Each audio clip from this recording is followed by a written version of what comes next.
Amerika Xalqaro diniy erkinlik komiteti 2023-yillik doklad e'lon qilib, Xitoyni o'z ichiga olgan 17 davlatni alohida diqqat qilinadigan davlatlar qatoriga kirgizgan.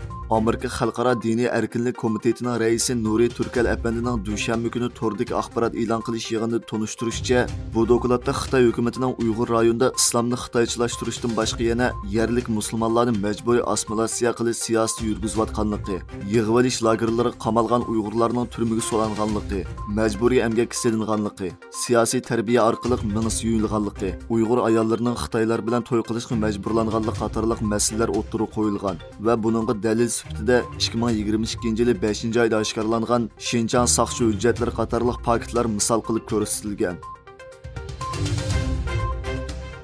Xitoyning eng chong neft ximiya mahsulotlari ta'minlovchi shirkati Sinopec Sharq Turkistonda 9472 metr cho'nqurlik bilan Osiyoning eng cho'nqur neft va tabiiy gaz burg'ulash quduqi bo'lgan bir turi uchun harakatga o'tganligini bildirdi. Xitoy hokimiyati Sharq Turkistonni ishg'ol qilgandan buyon Sharq Turkistonning tabiiy boyligini Xitoy o'lkalariga yetkazish orqali o'zining energiya ehtiyojiga kafolatlik qilib keldi. Xitoy doiralarining tunishtirishicha, agar bu tur tamomlansa, Xitoyning ultra cho'nqur quduq burg'ulash texnikasida oldingi o'rinda turadiganligi yana bir qitim isbotlandi ekan.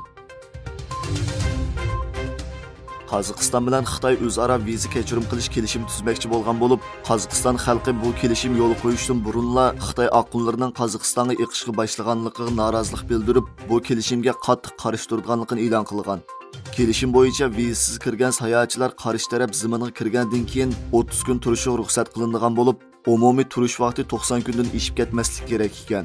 Bu kelishim 18-mayda Qozog'iston prezidentining Xitoy qilgan ziyarati jarayonida rasmiy imzolandi ekan.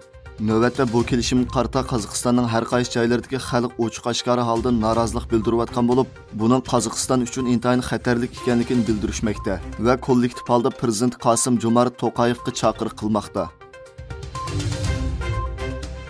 Amerikaning Bejanda turishliq bosh elchisi Nikolas Burns Xitoy bilan kun suri kuchayotgan ziddiyatga qarshi aloqa yo'llarining ochiq holatda turish kerakligini ta'kidlab, ularning o'xshamagan qatlamdagi suhbatga tayyor ekanligini bayon qildi.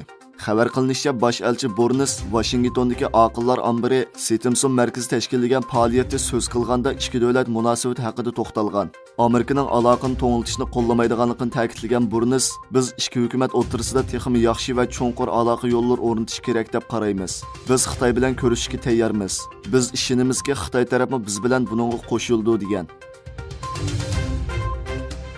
Kishilik huquq mutaxassislari bayonot e'lon qilib, Xitoyning atalmış kasbiy tarbiyalash planining Tibetlarning kimligiga tahdid ekanligini, Xitoyning mazkur planida majburiy emgak xavfi borligini bildirishdi.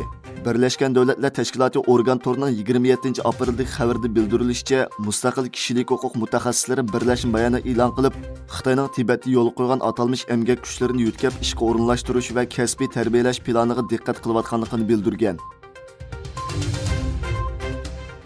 Xitoy Tashqi ishlar ministri Chingang Bejingni ziyorat qilgan Mongoliya Tashqi ishlar ministri Batistik Batmonov bilan ko'rishganda bir balvoq bir yo'l tashabbusi doirasida ikki davlat hamkorligining taraqqiy qilishini umid qilganligini bildirdi.